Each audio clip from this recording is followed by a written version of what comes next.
Hello, welcome to the ambition of study life. Ambition of study life में आपका स्वागत है। शुरू करते हैं आज की डेली करंट अफेयर 16 मार्च 2026 के। तो कल की क्विज का जो क्वेश्चन था वो था, महाराष्ट्र की कौन सी नगर निगम राष्ट्रीय स्टॉक एक्सचेंज पर अपना ग्रीन म्युनिसिपल बॉन्ड सूचीबद्ध करने वाली पहली शहरी स्थानीय निकाय बन गई है? नासिक, पुणे, नागपुर या मुंबई? तो कौन सी बन गई है? नासिक नगर निगम। कौन सी नगर निगम? नासिक नगर निगम। हाल ही में महाराष्ट्र की नासिक नगर निगम राष्ट्रीय स्टॉक एक्सचेंज पर अपना पहला ग्रीन म्युनिसिपल बॉन्ड जारी करने वाली एक नगर निगम बनी। तो हाल ही में नासिक नगर निगम राष्ट्रीय स्टॉक एक्सचेंज पर ग्रीन म्युनिसिपल बॉन्ड सूचीबद्ध करने वाला महाराष्ट्र का पहला नगर निगम बन गया है। नासिक नगर निगम महाराष्ट्र का पहला नगर निगम बन गया है। नासिक नगर निगम स्थानीय निकाय है जिसमें ग्रीन म्युनिसिपल बॉन्ड को राष्ट्रीय स्टॉक एक्सचेंज में सार्वजनिक रूप से सूचीबद्ध किया गया है। क्वेश्चन नंबर 1, दृष्टिबाधितों को यात्रा में सहायता करने वाले ध्वनि स्पंदन नवाचार के लिए किसे राष्ट्रीय पुरस्कार से सम्मानित किया गया?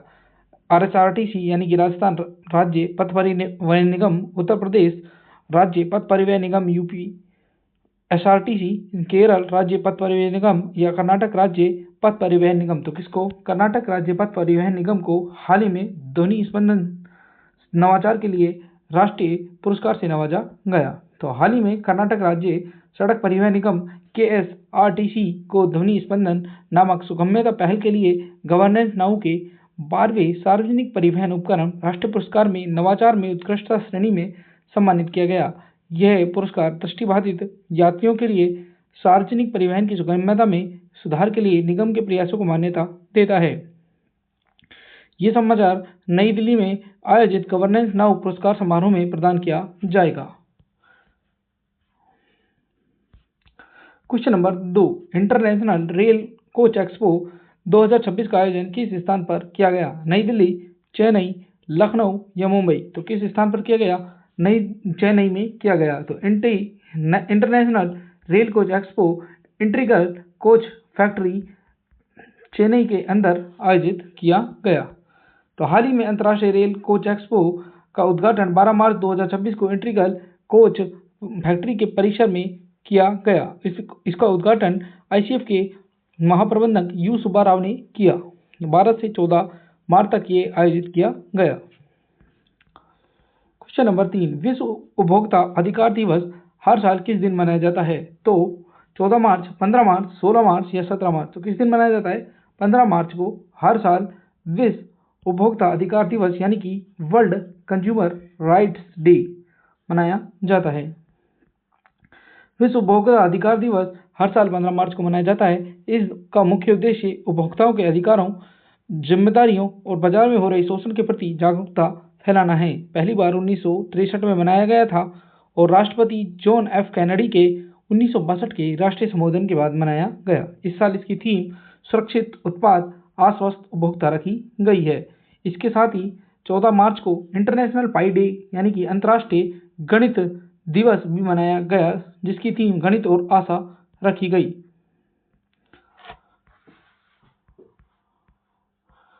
क्वेश्चन नंबर 4, बंदरगाह की कार्य क्षमता बढ़ाने के लिए भारत का पहला डिजिटल ट्विन प्लेटफॉर्म किसके द्वारा लॉन्च किया गया? वीओ चिदम्बरार बंदरगाह, पारादीप बंदरगाह, कांडला बंदरगाह या जवाहरलाल नेहरू पोर्ट बंदरगाह? तो वीओ चिदम्बरार बंदरगाह के द्वारा हाल ही में भारत का पहला डिजिटल ट्विन प्लेटफॉर्म लॉन्च किया गया है। चिदम्बरार बंदरगाह का पुराना नाम क्या था? आपको पता होना चाहिए। क्या नाम है? तूतीकोरिन। क्या नाम है? तूतीकोरिन बंदरगाह। तो हाल ही में वीओ चिदम्बरार पोर्ट अथॉरिटी ने डिजिटल ट्विन प्लेटफॉर्म को सफलतापूर्वक लॉन्च कर दिया है, जिससे ये उन्नत प्रौद्योगिकी संचालित समुद्री प्रबंधन प्रणाली को अपनाने वाला भारत का पहला बंदरगाह बन गया है। इस प्लेटफॉर्म का उद्घाटन 23 फरवरी 2026 को माननीय केंद्रीय बंदरगाह जहाजरानी मंत्रालय सर्बानंद सोनोवाल द्वारा किया गया था और डिजिटल ट्विन प्लेटफॉर्म बंदरगाह के बुनियादी ढांचे, परिचालन संपत्तियों, आसपास की समुद्री पारिस्थितिकी तंत्र की वास्तविक समय में आभासी प्रतिकृति बताता है।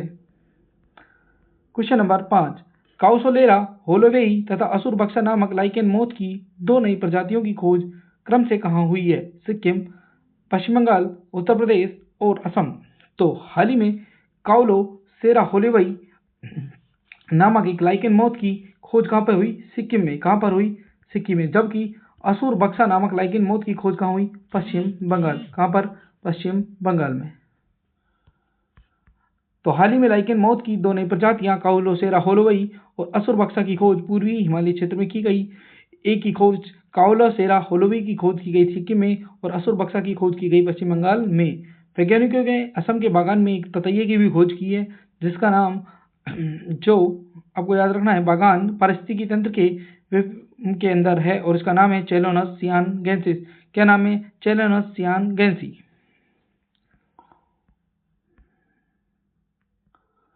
क्वेश्चन नंबर 6, 12वें एशियाई और प्रशांत क्षेत्रीय सम्मेलन का आयोजन अखिल भारतीय अभियोजक संघ द्वारा कहाँ किया गया? नई दिल्ली, कानपुर, वाराणसी या मुंबई? तो कहाँ पर किया गया? नई दिल्ली में किया गया। तो 12वें एशियाई और प्रशांत क्षेत्रीय सम्मेलन अखिल भारतीय अभियोजक संघ द्वारा नई दिल्ली में आयोजित किया गया और सरकार न्यायिक क्षेत्र में प्रौद्योगिकी और संस्थागत सुधारों के माध्यम से नवाचार को बढ़ावा दे रही है। इसका जो उद्घाटन है वो किसने किया? अर्जुन राम मेघवाल। किसने? अर्जुन राम मेघवाल।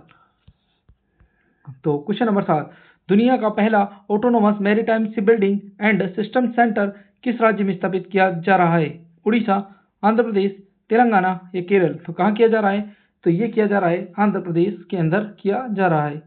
तो सागर डिफेंस इंजीनियरिंग आंध्र प्रदेश के जुवल्ला लादेन ने दुनिया का पहला ऑटोनोमस समुद्री जहाज बनाने का सेंटर बना रहा है और मछली पकड़ने वाले बंदरगाह के पास ये आंध्र प्रदेश में स्थापित किया जाएगा। इसका प्रोजेक्ट का जो पहला चरण है वो 29.58 करोड़ रुपए में फैला है।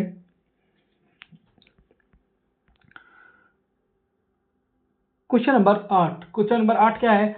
क्वेश्चन नंबर 8 हो जाएगा, एशिया कप तीरंदाजी 2027 के दूसरे चरण का आयोजन किस शहर में किया जाएगा?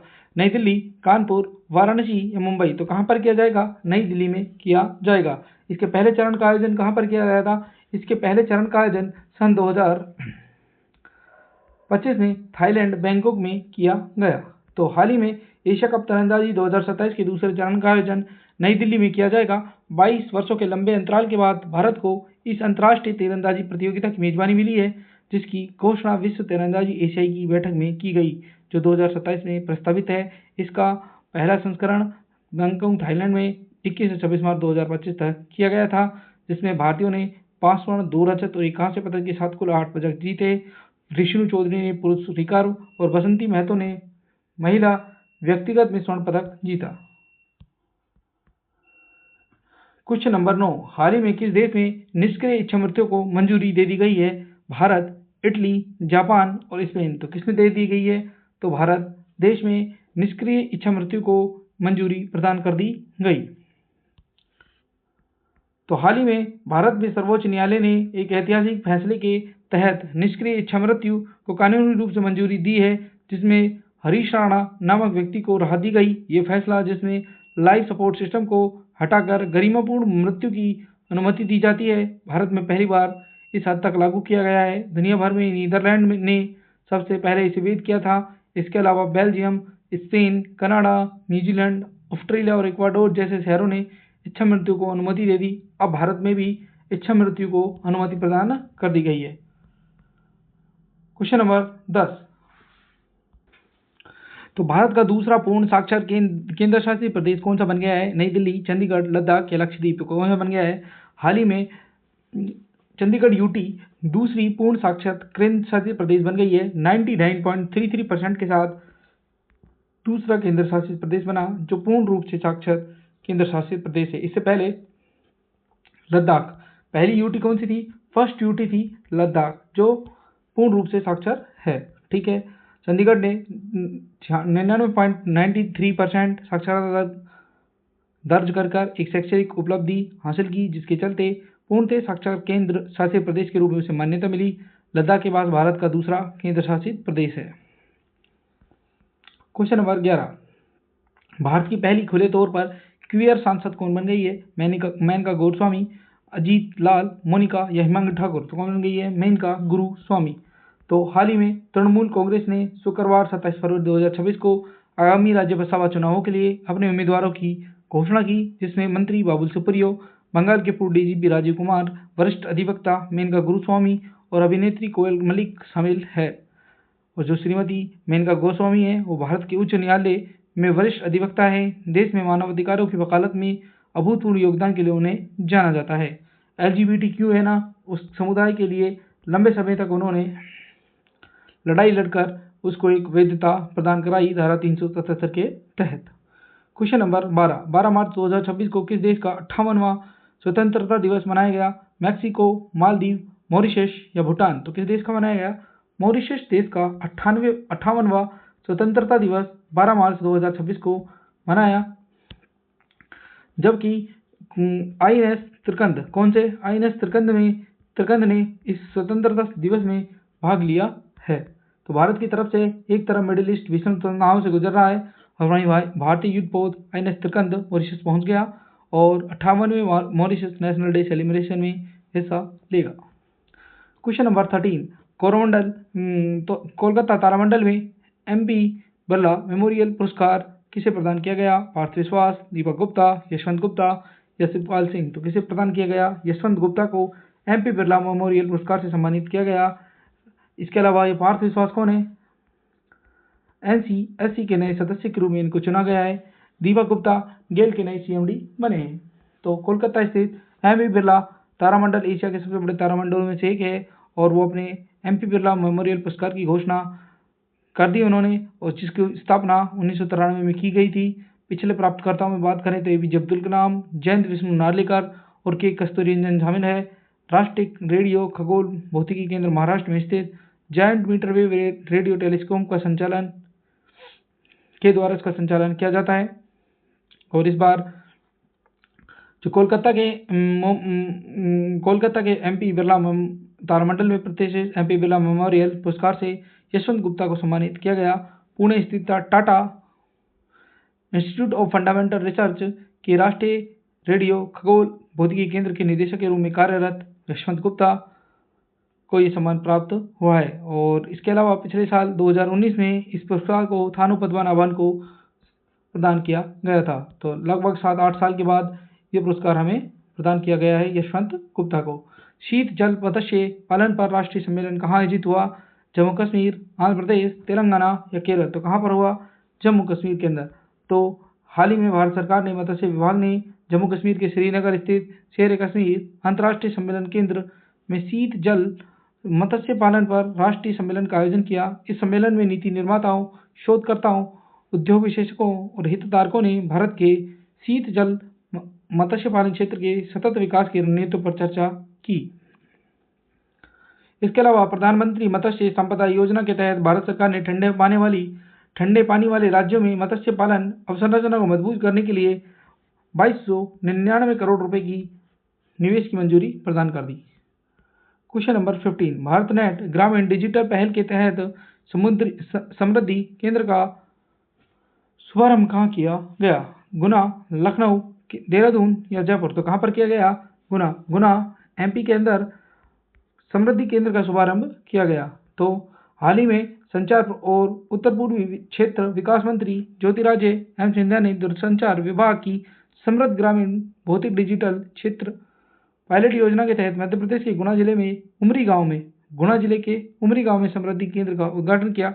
इसके अलावा आंध्र प्रदेश के गुंटूर जिले के नारकुद्रु गांव और उत्तर प्रदेश के मुजफ्फर जिले का चोरावाला गांव भी पायलट प्रोजेक्ट के रूप में शामिल हुआ है। प्रत्येक समृद्धि केंद्र को 5 मीटर के दायरे में आने वाले कई गांवों को सेवा प्रदान करने के लिए डिजाइन किया गया है। तो ये कुछ है आज का। चूना पत्थर की गुफाओं में मायोफेन्स कैंपी प्रजाति की पुनः खोज किस राज्य में हुई? जम्मू कश्मीर, लद्दाख, अंडमान और केरल? इसका आंसर आपको कमेंट बॉक्स में कमेंट कर बताना है। तो ये थी आज की करंट अफेयर्स। आई होप आपको अच्छी लगी होगी। चैनल को लाइक करें, सब्सक्राइब करें, शेयर करें और हमारे टेलीग्राम चैनल को ज्वाइन कर लें। तब तक के लिए मिलते हैं अपन नेक्स्ट वीडियो में। धन्यवाद।